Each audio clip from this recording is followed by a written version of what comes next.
ওইসব মানুষ যারা জীবনে নানান অনাচারে পাপাচারে লিপ্ত, বিভিন্ন রকমের গর্হিত কর্মকাণ্ডে লিপ্ত।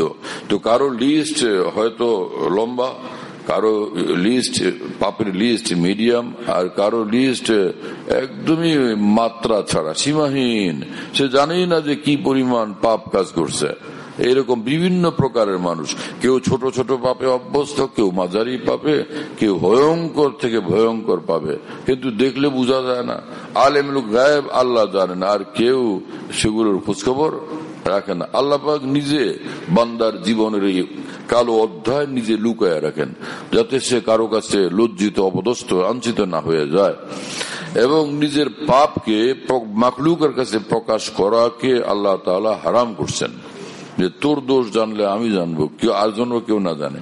কোন বাপ জানে আমার সন্তান এটা নষ্টামিতে লিপ্ত, খারাপ, দুষ্ট, কিন্তু সমাজ এটা নিয়ে আলোচনা করুক সেটা বাবা চান না। তো পৃথিবীর বান্দারা হাজারো পাপে বরবাদ হয়ে আছে, নিহায়ত দূষিত, কলঙ্কিত হয়ে আছে, সেটা তো আল্লাহ জানেন, কিন্তু আল্লাহ এটা চান না, এটা আল্লাহ পাক পছন্দ করেন না যে আমার বান্দার দোষ আর কেউ জানুক, আর কেউ সেটা আলোচনা করুক। কি আল্লাহ তাআলার শান, কি আল্লাহ পাকের দয়া, শুনতেছেন ভাইরা? এই সর্বশ্রেণীর বান্দা যারা বিভিন্ন রকমের গুনাহে আক্রান্ত হয়ে পড়ছে, তো এদের উপায় কি? তারা জান্নাতে যাবে কিভাবে? আল্লাহ পাক তাদের পথের কাঁটা এবং সব বাধা সরানোর জন্য সহজ ভাষায়, কি হৃদয়গ্রাহী ভাষায় বলে দিচ্ছেন, তুবু ইলাল্লাহি। তুবু মানে তওবা করো, ইলাল্লাহি আল্লাহর কাছে, জামিয়ান তোমরা সবে, আইয়ুহাল মুমিনুন হে ঈমানওয়ালারা। আমি এক এক শব্দে শব্দে বললাম যাতে আপনাদের এটা এই মনে করার সুযোগ না থাকে যে একটু আমাদেরকে খুশি করার জন্য কৌশল করে কিছু বলে কিনা।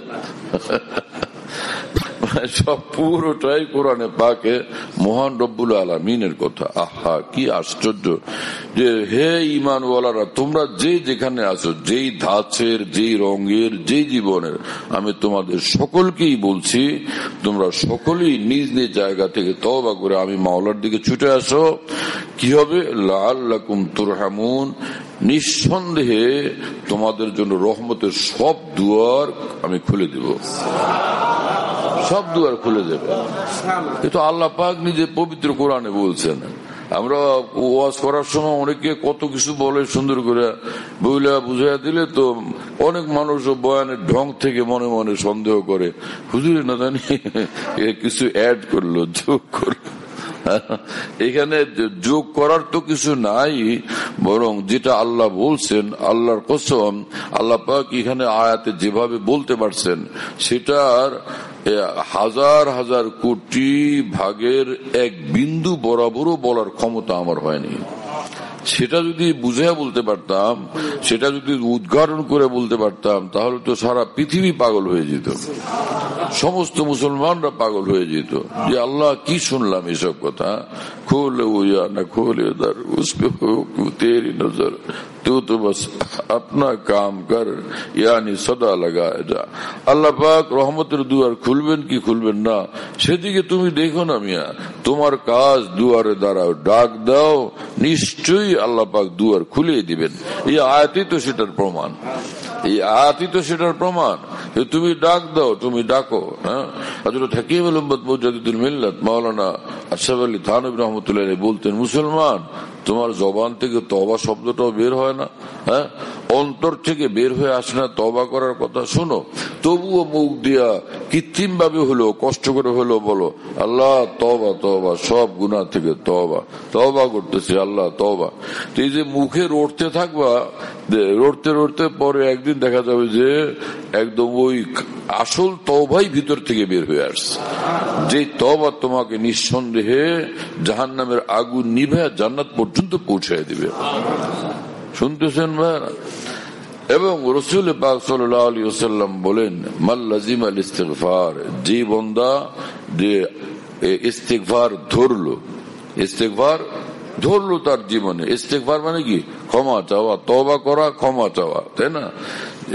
যে ব্যক্তি শক্তভাবে ইস্তিগফার ধরলো, কি হবে তাহলে?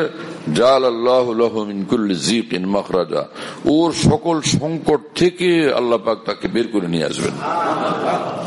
ওমিন কুল্লি হাম্মিন ফারাজা, সব দুশ্চিন্তা পেরেশানি থেকে আল্লাহ তাকে মুক্ত করবেন। ওয়ারাযাকাহু মিন হাইসু লা ইয়াহতাসিব, এবং ওর কল্পনার বাইরে আল্লাহ তাআলা তাকে রিজিক দান করতে থাকবেন। অনেকে যা হুজুর আমার রিজিকে যাতে বরকত হয়, দোকানে যাতে বরকত হয়, ব্যবসায় যাতে বরকত হয়, একটা তাবিজ দেন, দোয়া দেন, লিখে আমি ঝুলে রাখবো ওইখানে দোকানের মধ্যে, আর আসমান থেকে বরকত যাতে নাজিল হইতেই থাকে মুষলধারে বৃষ্টির মতো, এরকম একটা কিছু লিখে দেন। তো সেটা মুষলধারে আসমান থেকে বরকত নাজিলের এই আমল তো আল্লাহ কোরআনে বাতলাইয়া দিয়েছেন, আল্লাহ রাসূল সাল্লাল্লাহু আলাইহি ওয়াসাল্লাম হাদিসে বাতলাইয়া দিয়েছেন। কি কথা বুঝতেছেন? যে ইস্তেগফার করতে থাকো, আস্তাগফিরুল্লাহ আস্তাগফিরুল্লাহ আস্তাগফিরুল্লাহ। তো কি হবে? হাসান বসরি রহমতুল্লাহ আলাইহির কাছে এক লোক আসছে, বলে যে হুজুর আমার ক্ষেত খামারের অবস্থা ভালো না, ফসলাদি হয় না, ইস্তেগফার করো ইস্তেগফার করো। এক লোক আসছে, বলে হুজুর আমার তো সন্তানাদি হয় না, কোন সন্তান নাই আমার, ইস্তেগফার করো। হুজুর আমাদের ওইদিকে বড় মুশকিল, বৃষ্টি হয় না, বড় খরা, অনাবৃষ্টিতে কষ্ট পাইতেছি আমরা, খুব ইস্তেগফার করো। হুজুর আমাদের একজন আসছে, হুজুর আমাদের এই খাল বিল নদী সব শুকনা, পানি টানি নাই, আহারে কষ্ট, বলে ইস্তেগফার করো। তো ওই যে সঙ্গে থাকে না কিছু লোক, খাদেম ঘনিষ্ঠ লোকজন থাকে না সাথে সাথে, তারা তাজ্জুব যে কিছু কেউ আসলো খালি ইস্তেগফার করে, কিরকম কথা? তো তিনি ওরা জিজ্ঞেস করলেন যে হুজুর আপনি সব সমস্যার সমাধানে খালি ইস্তেগফার করো ইস্তেগফার করো, রিজিক চাও তো ইস্তেগফার করো, সন্তান চাও তো ইস্তেগফার করো, বৃষ্টি চাও তো ইস্তেগফার করো, নদ নদীতে তোমার সব শুকনা পানি চাও তো ইস্তেগফার করো, সবটার জন্য এক আমল বললেন যে, বলে কেন আমি বললাম, কিন্তু কোরআনে রব্বুল আলামিন বলছেন, কোথায়? বলে ইস্তাগফিরু রাব্বাকুম ইন্নাহু কানা গাফফারা ইরসিলিস সামা আলাইকুম মিদরারা ওয়া ইমদিদকুম বিআমওয়ালিন ওয়া বানিন ওয়া ইয়াজআল লাকুম জান্নাতিন ওয়া ইয়াজআল লাকুম আনহারা। খুদ পবিত্র কোরআনে মহান রব্বুল আলামিন বলেন, এই তোমাদের রব সীমাহীন ক্ষমা নিয়ে অপেক্ষায়, তোমরা তার কাছে মাফ চাও, নিঃসন্দেহে তোমাদের বেশুমার গুনাহ থাকলেও আল্লাহ তা মাফ করে দিবেন। শুধু মাফ করবেন না, ইস্তাগফিরু রাব্বাকুম ইন্নাহু কানা গাফফারা, এবং তোমাদের ইস্তিগফার ক্ষমা প্রার্থনা দেখলে শুনলে, ইউরসিলিস সামা আলাইকুম মিদরারা, তোমাদের জন্য খুব তিনি বৃষ্টি বর্ষণ করবেন। বুঝা গেল ইস্তেগফার বৃষ্টি আনে।